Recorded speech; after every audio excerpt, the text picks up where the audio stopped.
What's going on, guys? My name is Triforce Addiction. Welcome back to another COD mobile video. So this time around, I'm actually editing from my laptop instead of my computer. Just in case you guys don't know, I had a lot of issues with my PC a few hours ago actually from this time of recording, and I don't know what it was. I just updated and it just never turned on again. So I decided to just have my laptop as a backup for recording and everything, and I found out how to stream with this thing, so I thought it was actually going to be worse, but no, it's actually pretty decent. So anyways, let's actually get into this. So today I want to talk about the future meta for Call of Duty Mobile in terms of Season 2.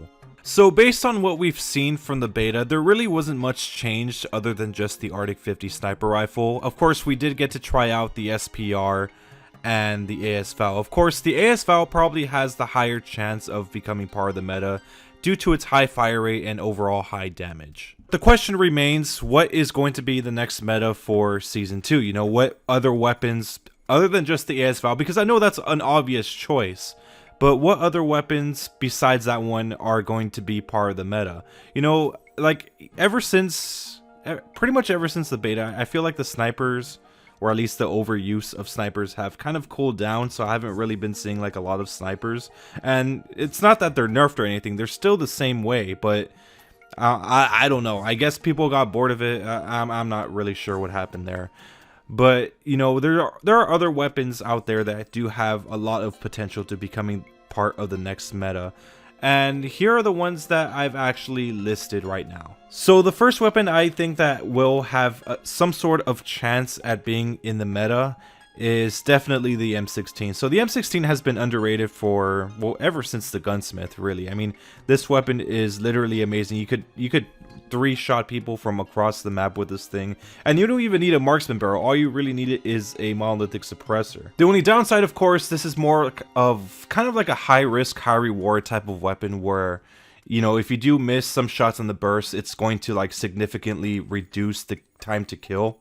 So yeah, you really have to be careful with this gun and just make sure you're very precise. The next weapon, of course, it's going to be the QXR. So the QXR is probably one of the most viable SMGs I think I've ever used in this game's history. And that's mainly because it has very good range as well as a very fast fire rate and just overall great stability. This weapon's just pretty much good all around. So I do have to admit that's one thing that this weapon has over my favorite weapon, of course, being the Razorback. The fact that you don't really need too many stabilizing attachments in order to keep this thing stable at longer ranges.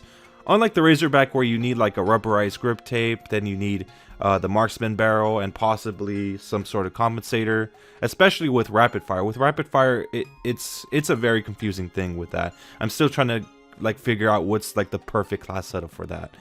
But yeah, this weapon does excel a little bit more in terms of stability and range. So the next choice is unfortunately going to be the Man of War. I know a lot of you guys are pretty much sick and tired with this weapon in ranked, and I won't lie to you, it's pretty annoying to deal with in public matches as well. I mean, yeah, this thing is quite a monster. I mean, using this thing is pretty easy, so I don't really focus on using easy weapons too much. You guys know that. If you guys see my live streams, I use pretty much every weapon in the game. I don't just stick to one.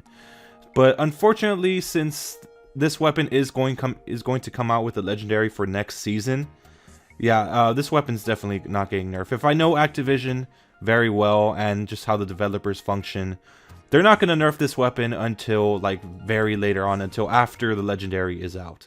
So I'm assuming maybe Season 3 or Season 4. So this thing is still going to stick around for quite a long time. So unfortunately, another pick that I have to put in, obviously, is the Locust. So, you know, you guys already know this weapon. The 0 skill required to use sniper rifle that literally the whole planet, no matter how dumb you are, knows how to use. So yeah, this weapon obviously did not get changed for Season 2. The only sniper rifle that seemed to be changed at all was the Arctic 50, so the Locust and the DLQ as well as the Outlaw have pretty much stayed untouched.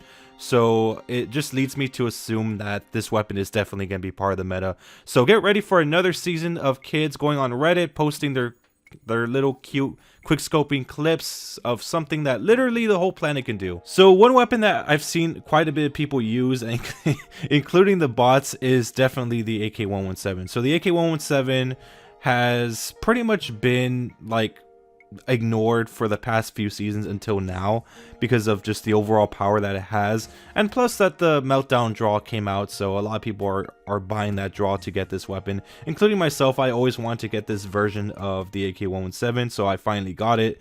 My original plan was to buy the all epic draw, but you know, that never really came out, so instead I just got this. I won't lie to you guys, I have been enjoying this weapon quite a bit, and that's mainly because of its just overall stability, range, as well as just the mobility.